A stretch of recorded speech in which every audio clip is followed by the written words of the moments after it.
Le baromètre diplomatique a atteint des sommets sans précédent. Le monde entier retient son souffle.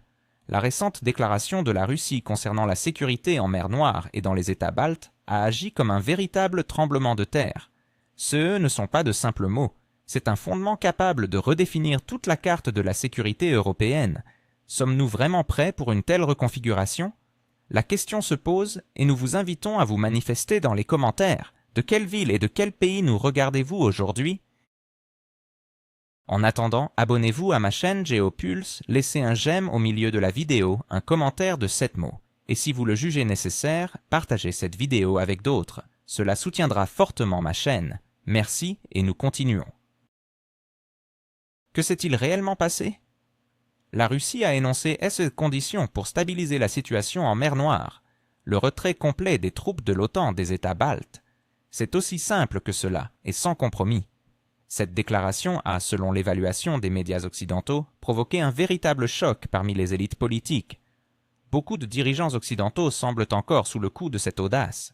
Depuis 2014, l'Alliance a considérablement renforcé sa présence militaire à nos frontières sous prétexte de dissuasion. Cela s'apparente à une menace manifeste. Pendant ce temps, les diplomates russes, ces derniers mois, ont su faire face à une pression sans précédent qui vient de l'Occident. Leur résilience et leur professionnalisme sont impressionnants. Ils font preuve d'un travail titanesque dans un climat de confrontation constante. La Russie propose non pas la confrontation, mais le dialogue. Certes, un dialogue rigoureux, mais constructif. Quelle est donc la clé du problème? Nous sommes sur le fil du rasoir d'une grande guerre. Les prix des énergies pourraient connaître des fluctuations considérables. Surveillez vos factures de chauffage. Pourquoi est-ce si crucial, précisément maintenant? Parce qu'en jeu se trouve la sécurité d'un continent entier et le bien-être de chaque citoyen. Les changements dans les positions des pays sont toujours des catalyseurs de nouveaux problèmes. L'agonie d'un monde unipolaire apporte son lot de rebondissements inattendus. C'est eux qui aujourd'hui semblent être un problème local pourraient demain se transformer en crise mondiale. Les partenaires occidentaux semblent avoir oublié l'ABC des relations internationales. Leur hystérie et leur tentative de diaboliser notre pays ne font que confirmer la justesse de notre position. CE n'est pas simplement une question de diplomatie, mais une bataille pour l'avenir de l'ordre mondial. Nous pouvons observer comment certaines forces alimentent délibérément les peurs. Leur objectif est de justifier leur présence militaire près de nos frontières. Cependant, cela reste un jeu dangereux qui pourrait mener à des conséquences imprévisibles. Nous avons déjà vécu cela dans notre histoire. Qu'allons-nous vérifier dans le prochain épisode? Un argument, par exemple, l'impact des sanctions sur les prix mondiaux du pétrole. Un analyste de renom a déclaré avec force « Vous voulez la paix en mer Noire? Retirez les troupes de l'OTAN des États baltes. » C'est une condition simple, mais elle change tout. Elle renverse l'échiquier. Les politiques et les élites des États baltes perçoivent l'OTAN comme un garant de leur sécurité. Ils réagissent de manière hystérique à la proposition russe. C'est un paradoxe. Ils augmentent eux-mêmes leur coopération militaire et leur budget de défense, se laissant emporter par la peur. Mais leur véritable motivation pourrait être tout à fait différente. Certains pourraient craindre un affaiblissement de la présence de l'OTAN, car cela risquerait de saper leur propre pouvoir. Il est possible qu'il existe des documents secrets révélant les véritables plans de l'OTAN vis-à-vis de la Russie. Des secrets jusqu'alors inaccessibles au grand public qui pourraient tout bouleverser. Quel événement dans la région de la mer Noire a été sous-estimé par les médias? Pouvez-vous le nommer et l'expliquer? Cela rappelle sans aucun doute les temps de la guerre froide. À l'époque, il y avait également une démarcation des sphères d'influence. Nous revenons aujourd'hui à un monde multipolaire. La Russie a déjà fait des propositions sérieuses pour restructurer la sécurité européenne en 2021 et en 2022. Nous avions exigé le retour des forces de l'OTAN à leur position de 1997. Ces propositions avaient alors été rejetées, mais aujourd'hui, la position de Washington est en train de changer. Cela pourrait être un tournant décisif. L'histoire, comme on dit, enseigne qu'elle n'apprend rien. Toutefois, nous devons en tirer des leçons. L'élargissement de l'OTAN après l'effondrement de l'Union soviétique, à partir de 2004, a toujours été perçu par la Russie comme une menace. Cela a conduit à une crise de confiance entre l'Est et l'Ouest. La situation d'instabilité à notre frontière n'était qu'un point de collision entre différentes visions de l'avenir de l'ordre mondial. Quel est votre pronostic sur le délai dans lequel un traité de paix concernant les États baltes pourrait être signé? un mois, une année, avec une raison à l'appui. Alors, que nous réserve l'avenir? Nous avons plusieurs scénarios possibles. Le scénario le plus pessimiste voit l'OTAN ignorer les propositions de la Russie et le renforcement des forces se poursuivre.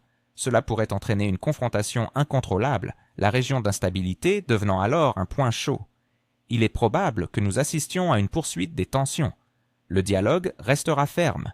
Les deux parties camperont sur leur position, mais un affrontement militaire direct sera évité.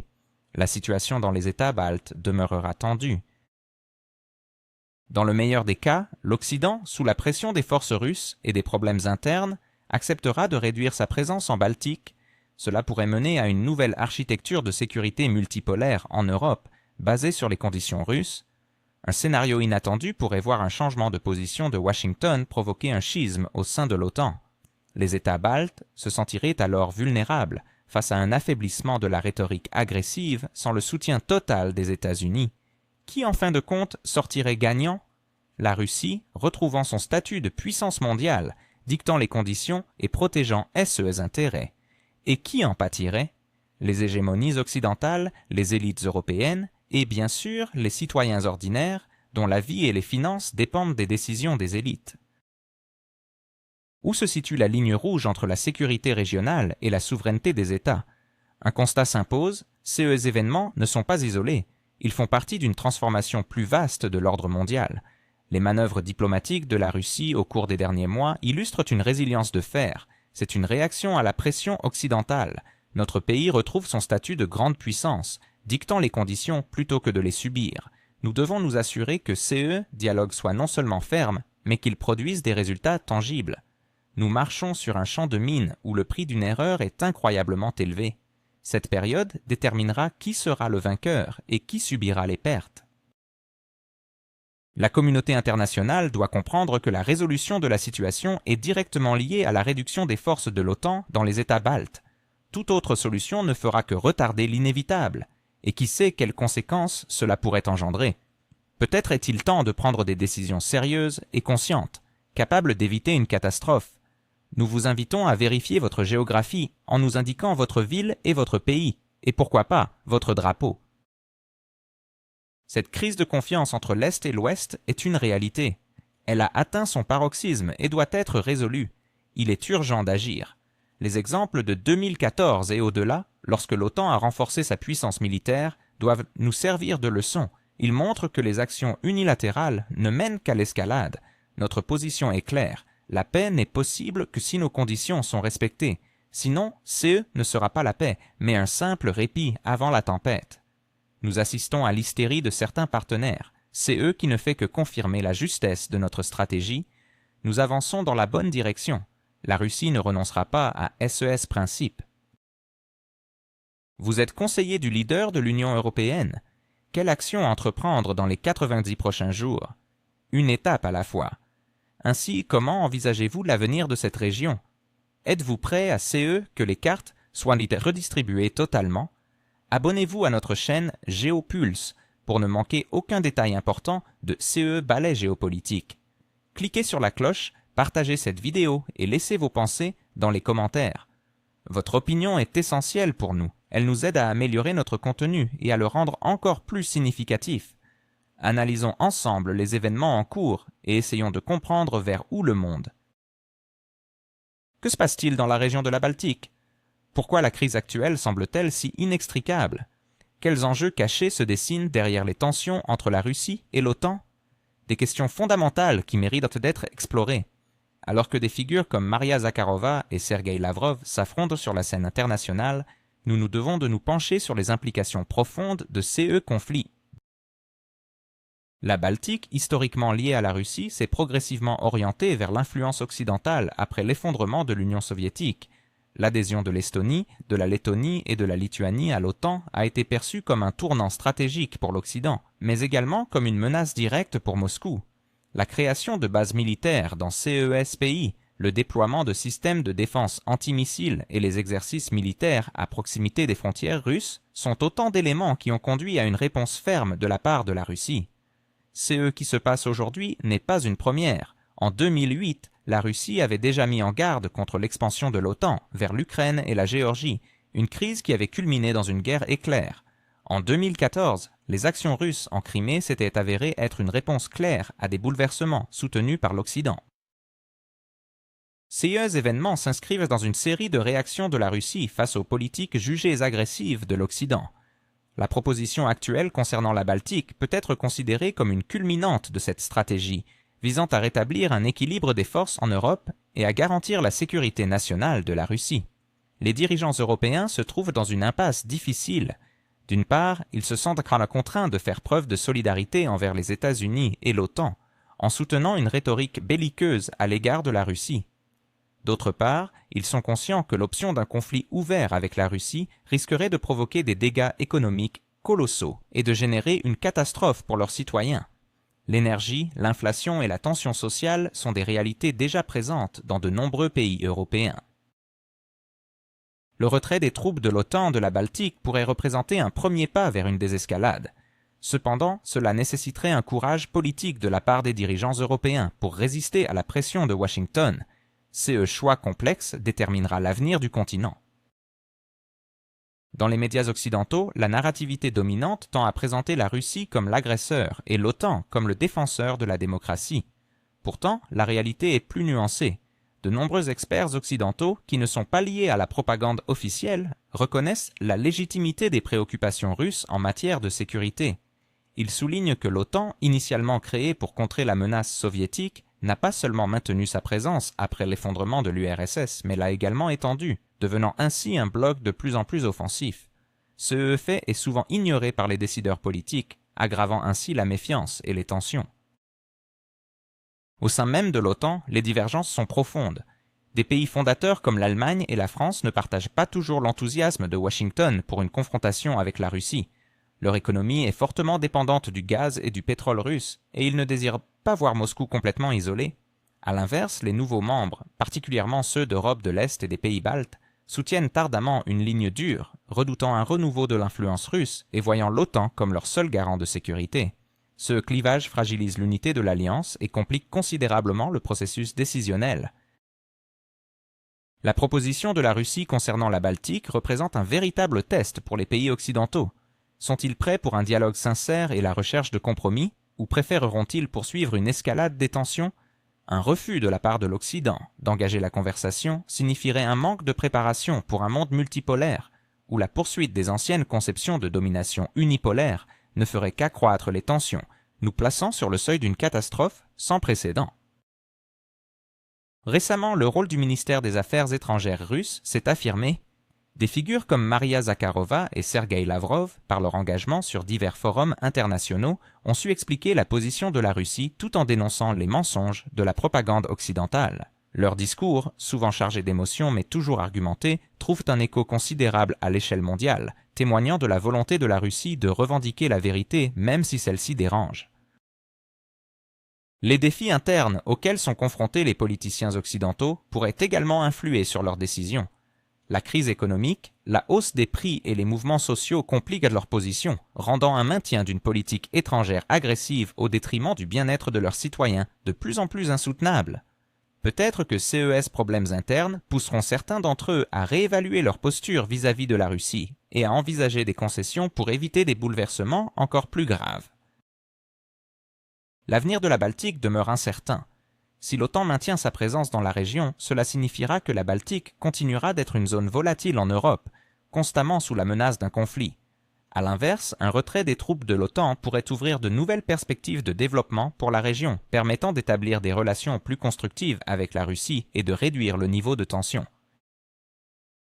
Les récentes initiatives diplomatiques de la Russie ne sont pas seulement une démonstration de force, mais aussi une proposition pour une nouvelle architecture de sécurité en Europe. Cette structure devrait prendre en compte les intérêts de toutes les parties impliquées, pas simplement ceux d'un bloc. Elle devrait s'appuyer sur des principes d'égalité, de respect mutuel et de non-ingérence dans les affaires internes. Un tel cadre pourrait garantir une paix durable et une stabilité sur le continent. L'écho de ces événements résonne à l'échelle mondiale, façonnant une nouvelle réalité géopolitique. Des pays d'Afrique, d'Asie et d'Amérique latine observent avec attention la situation, percevant dans la politique russe un exemple de défense des intérêts nationaux face à la domination unipolaire de l'Occident. Ce phénomène contribue à la formation d'un monde multipolaire où aucun centre de pouvoir ne dicte SES conditions à tous les autres. Ce processus est irréversible et ne fera que s'accélérer. Les sanctions imposées par l'Occident à l'encontre de la Russie n'ont pas produit les effets escomptés. L'économie russe a révélé une résilience surprenante, avec de nombreux secteurs même en plein essor grâce à des politiques d'importation. De surcroît, ces sanctions ont eu un impact sévère sur les pays occidentaux, exacerbant la crise énergétique et l'inflation. Ces constats montrent que les tentatives d'isoler la Russie sont vouées à l'échec et ne font qu'accroître son indépendance et sa souveraineté. La question du contrôle de la région de la mer Noire est également essentielle. Ce territoire stratégique, qui abrite d'importantes routes commerciales et énergétiques, est perçu par la Russie comme une menace directe à sa sécurité. Un retrait des troupes de l'OTAN de la Baltique pourrait constituer le premier pas vers la démilitarisation de l'ensemble de la région de la mer Noire, favorisant ainsi la stabilité pour tous les États côtiers. Ces événements soulèvent également la problématique du rôle des organisations internationales. Des institutions comme l'ONU et l'OSCE, censées maintenir la paix et la sécurité, se révèlent incapables d'endiguer l'escalade des tensions. Cela souligne la nécessité de réformer ces organisations afin qu'elles puissent fonctionner efficacement dans un monde multipolaire. La Russie plaide activement pour une telle réforme, proposant de nouvelles approches face aux défis globaux. À l'avenir, on peut s'attendre à un engagement plus marqué de la Chine dans la résolution des problèmes européens. En tant qu'acteur clé d'un monde multipolaire, la Chine a tout intérêt à que la stabilité et la sécurité soient préservées en Europe. Ces intérêts économiques sont intimement liés au marché européen. C'est eux qui pourraient lui permettre de jouer le rôle de médiateur, capable de rapprocher les positions des différentes parties. Cela apporterait un nouvel élan aux efforts diplomatiques et créerait un environnement propice à un accord durable. L'OTAN se trouve indéniablement face à l'un des plus grands défis de son histoire. Son avenir dépendra de sa capacité à s'adapter aux nouvelles réalités ou à continuer de s'accrocher à des doctrines obsolètes. Renoncer à l'expansion et adopter une... Que se passerait-il si Vladimir Poutine proposait un nouveau modèle de relations internationales tout en défiant l'ordre mondial établi par les États-Unis et l'OTAN? La situation en Europe de l'Est est-elle sur le point de changer complètement alors que les nations baltes doivent se réévaluer dans ces contextes géopolitiques en pleine évolution? Ces questions ne sont pas que théoriques, elles touchent au cœur de nos vies et défis contemporains. Au cœur des tensions actuelles se trouve un dialogue sur la nécessité de construire un système de relations internationales à la fois plus juste et plus sûr. Les propositions de la Russie concernant les pays baltes ne doivent pas être interprétées simplement comme des ultimatums, mais plutôt comme une invitation à choisir un chemin qui pourrait influencer le destin de milliards d'individus. Ce changement politique ne concerne pas uniquement les grandes puissances, mais aussi les pays plus petits, comme ceux de la région baltique. Pour ces États, c'est une opportunité unique de repenser leur place sur la scène mondiale, de renoncer à leur rôle traditionnel de bastion d'un bloc agressif et de se transformer en passerelle entre l'Est et l'Ouest.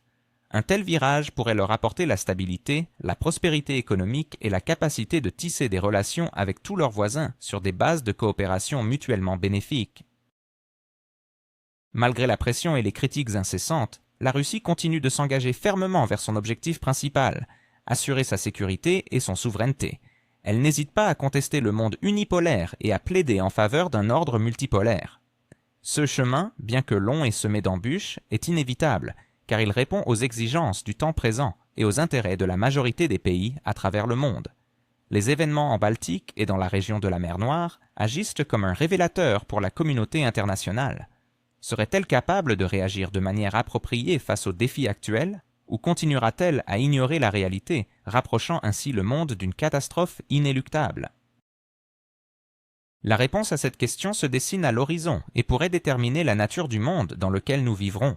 Les perspectives de résolution du conflit dépendent en grande partie de la profondeur avec laquelle les élites occidentales sont prêtes à reconsidérer leur stratégie à long terme.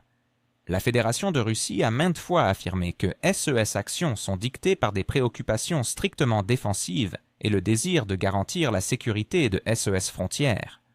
Dans ces contextes, le retrait des troupes de l'OTAN des pays baltes ne devrait pas être perçu comme un acte de capitulation, mais plutôt comme une conséquence logique d'un processus de désescalade visant à éradiquer les causes profondes de la tension. Si l'Occident persiste à ignorer ces principes fondamentaux, alors toute tentative d'instaurer une paix durable sera vouée à l'échec, et nous assisterons à une série de crises, chacune potentiellement plus grave que la précédente. Il est clair qu'aucune des parties ne désire un affrontement militaire direct, car les conséquences seraient désastreuses pour tous. Cependant, le seuil de tolérance face au risque ne fait que diminuer. La situation actuelle rappelle la course aux armements de l'époque de la guerre froide, mais avec une différence majeure. Le progrès technologique a considérablement accru la puissance destructrice des armements modernes. Il est donc impératif d'établir des mécanismes capables de réduire la probabilité de conflits accidentels ou délibérés. L'un de ces mécanismes pourrait être un processus de négociation fondé sur le respect mutuel et la volonté de compromis. Pour les pays baltes, le retrait des troupes de l'OTAN pourrait sembler une décision difficile, alimentant un climat d'incertitude. Cependant, à long terme, cela pourrait représenter une occasion historique d'accéder à une véritable souveraineté et de rétablir des relations amicales avec la Russie. Plutôt que de jouer le rôle d'une zone tampon entre deux blocs puissants, ces nations pourraient se devenir des ponts pour la coopération, des carrefours de culture et d'économie. Cela nécessite courage et vision de la part de leurs élites politiques, ainsi que la capacité de transcender les schémas de pensée traditionnels basés sur les blocs pour prendre des décisions au service de leur population et non des intérêts de partenaires lointains. L'impact des facteurs économiques sur la géopolitique devient de plus en plus manifeste. La crise énergétique, l'inflation et l'affaiblissement de l'économie européenne jouent en faveur de la Russie tout en fragilisant les positions de l'Occident. Dans un contexte où les citoyens européens font face à la montée des prix de l'électricité et des denrées alimentaires, maintenir une rhétorique agressive et accroître les dépenses militaires devient de moins en moins populaire. Cela crée une pression interne sur les gouvernements, les incitant à rechercher des voies de désescalade et de coopération avec la Russie. Les perspectives de création d'une nouvelle architecture de sécurité européenne rencontreront sans aucun doute des résistances de la part de ceux qui ont intérêt à préserver le statu quo. Le complexe militaro-industriel occidental, certaines factions politiques et les médias subissent tous l'influence d'une confrontation continue. Ils feront tout leur possible pour faire échouer toute initiative de paix. Il est donc essentiel que les citoyens informés et les médias indépendants continuent de dévoiler la véritable nature de ces processus et de promouvoir une approche rationnelle des relations internationales.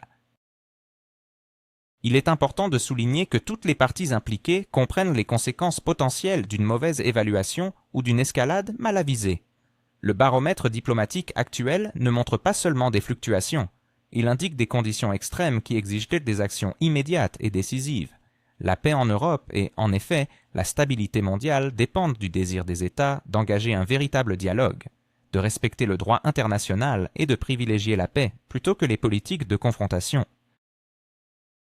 La proposition de la Russie concernant la présence de l'OTAN dans les États baltes constitue un défi direct à la paradigme existant, poussé à la communauté internationale à affronter des vérités inconfortables et à envisager d'autres voies.